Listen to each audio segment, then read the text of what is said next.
Tapi seperti ini bahwa NTB tentu kita berbangga di rilis BPS yang terakhir bahwa pertumbuhan ekonomi NTB itu naik gitu, naik signifikan, bahwa tentu ini menjadi berita baik bagi kita semua.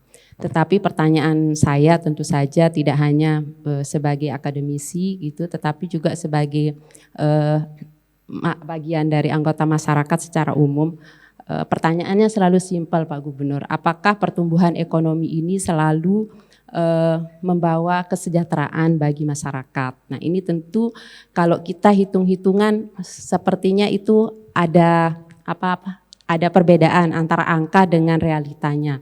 Dan bayangan kita yang sederhana bahwa NTB makmur mendunia itu adalah memang NTB yang sejahtera gitu. Ketika NTB itu sejahtera tentu apa saja yang ada di bumi NTB ini, entah itu laut, darat, dan udara, itu pasti sudah tereksplor dengan baik dan tentu mendatangkan tidak hanya manfaat ya, tetapi maslahat.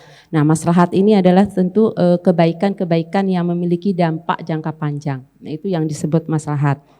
Nah, kembali ke data pertumbuhan NTB ya, mungkin karena saya lebih khusus ke masyarakat ekonomi syariah dari sisi masyarakat dan saya juga bukan ekonom sebenarnya, jadi Pak Berry, tapi tentu dari sisi masyarakat dan apa yang sudah diinisiasi oleh kami dari sebagian masyarakat, terutama masyarakat ekonomi syariah. Dan tentu NTB kita lihat dari laporan terakhir bahwa pertumbuhan ekonomi syariah di NTB juga cukup cukup bagus ya, cukup menggembirakan, dan ekonomi syariah di branding sebagai arus baru ekonomi Indonesia yang tentu saja masih sampai saat ini terbukti bisa bertahan. Kita lihat di data terakhir bahwa aset perbankan di NTB itu kan tumbuh 7,71% dari dengan total 80,727 triliun. Nah, artinya bahwa yang menarik itu ini, artinya bahwa jangan sampai ekonomi syariah itu dipandang sebelah mata gitu. Karena potensinya cukup besar Pak Gub. Misalnya aset dari bank umum konvensional itu asetnya tumbuh 2,717 triliun, artinya 5,29%. Sementara aset dari bank umum syariah itu sebesar 2,576 triliun dan dengan angka 12,72%. Nah ini artinya bahwa potensi ekonomi syariah itu sebenarnya di NTB luar biasa. Terkait juga dengan tadi beberapa pertanyaan mendasar kita bahwa apakah pertumbuhan ekonomi itu berkorelasi dengan kesejahteraan atau kemakmuran NTB, tentu ada beberapa yang menjadi faktor yang tentu tidak bisa kita tutupi dan itu menjadi PR bersama, tidak hanya pemerintah provinsi saya rasa, tetapi kita juga di masyarakat terutama di perguruan tinggi juga mempunyai bagian. Yang pertama tentu adalah mau tidak mau Pak, kesenjangan pendapatan itu masih ada sampai hari ini. Dan ini faktor yang pertama ini terkait dengan apakah Bapak nanti pertumbuhan selama 5 tahun yang dicita-citakan sehingga mampu membawa NTB makmur mendunia itu bisa disparitas itu bisa paling tidak jangan terlalu tinggi pendapatan itu, kesenjangan itu. Kemudian yang kedua adalah tadi masih ketergantungan pada sektor tertentu, yaitu penyumbang terbesar kita adalah pertambangan. Nah, tadi ada saya juga menyambut gembira dan gitu begitu Pak Gubernur menyampaikan peternakan. Nah, memang yang belum kita eksplor di sini adalah pertanian. Pertanian itu kan termasuk peternakan juga.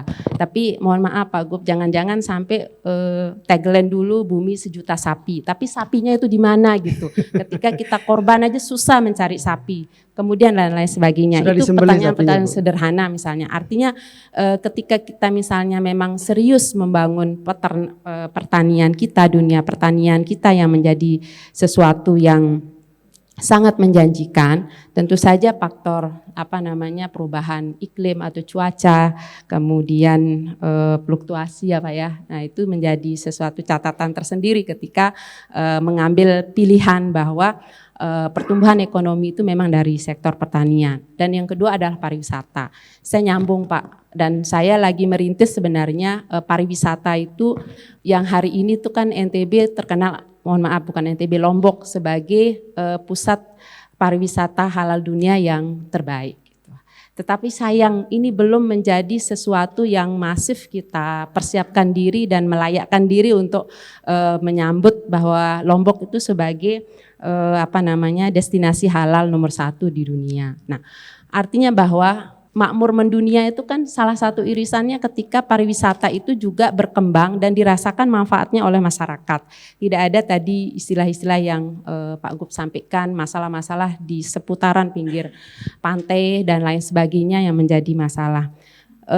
Tetapi ada pesan sponsor juga dari kami Pak Gubernur, kegelisahan kami bahwa eksplorasi pariwisata NTB itu masih hanya di pantainya. Nah, tetapi gunungnya belum, potensi gunungnya belum, termasuk juga potensi hutannya juga belum. Kemudian potensi, udara. Kebetulan Bapak Gubernur kita kan mantan dubes di Turki, kepingin sekali misalnya, dan itu sudah mulai inisiatif kan, balon terbang itu, kayak di film yang viral dulu itu kan gitu, Kapodia gitu kan, artinya kenapa tidak juga pariwisata udara atau pariwisata dirgantara itu dikembangkan? Betapa cantiknya NTB ini, betapa cantiknya Lombok ini ketika dipotret dari udara, dan itu dijual sebagai sesuatu yang tidak kalah juga dengan Turki gitu. Artinya tidak hanya potensi pantai dieksplor, tetapi juga potensi-potensi hutan kita yang luar biasa, kemudian gunung tidak hanya Rinjani gitu, tetapi ada juga yang lain.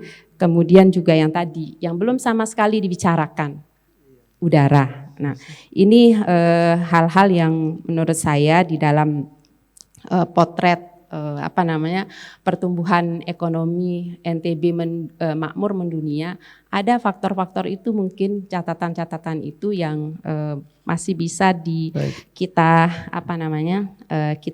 sempurnakan.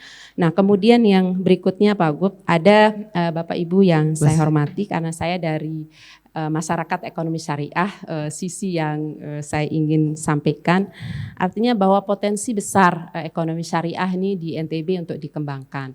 Dan Bank BPD kita atau Bank NTBS kan sudah berapa tahun yang lalu sudah konversi ke syariah. Tetapi ada titipan juga bahwa Bank NTB Syariah itu belum banyak menyasar UMKM Pak. Nah, ultramikro, dan alhamdulillah kami di masyarakat ekonomi syariah itu dari tahun 2020 ketika awal pandemi itu sudah mengcreate sebuah program yang juga diambil oleh provinsi, itu namanya Mawar Emas Pak, melawan rentenir berbasis masjid. Sebenarnya gerakan Mawar Emas ini adalah bagaimana kita membangun ekonomi ultramikro berdasarkan atau berbasis sumber-sumber kearifan lokal yang ada, yaitu masjid. Dan hari ini nasabah Mawar Emas yang dikelola oleh masyarakat ekonomi syariah bersama mitra industri industri keuangan di NTB itu lebih dari 5.000 Pak.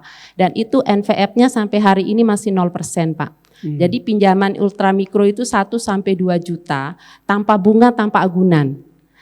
Penjaminnya itu adalah masjid atau rumah ibadah. Dan alhamdulillah sejak November kemarin di Kota Mataram kita mengembangkan tidak hanya berbasis masjid, tetapi juga berbasis rumah ibadah. Ada 8 pura ada 12 pura dan 5 gereja yang kemarin kita latih di Kota Mataram, dan itu mendapatkan pembiayaan akses keuangan syariah Pak. Dari pelaku-pelaku usaha ultramikro itu penjamin untuk penjamin garansi akses pembiayaannya dari perbankan itu adalah pura, krama pura dan gereja. Dan itu sampai dengan hari ini alhamdulillah tidak ada yang nunggak bayar Pak. Nah, kalau misalnya ada hal-hal seperti ini, inisiasi-inisiasi yang kami lakukan dari unsur masyarakat bersama juga pemerintah, itu dibangun ekosistemnya gitu, insya Allah tentu pertumbuhan ekonomi itu tidak hanya angka, tapi juga bisa dirasakan manfaat. Jadi kalau dengan pendekatan ekonomi syariah, NTB tidak hanya makmur mendunia. Download Tribun X sekarang, menghadirkan lokal menjadi Indonesia.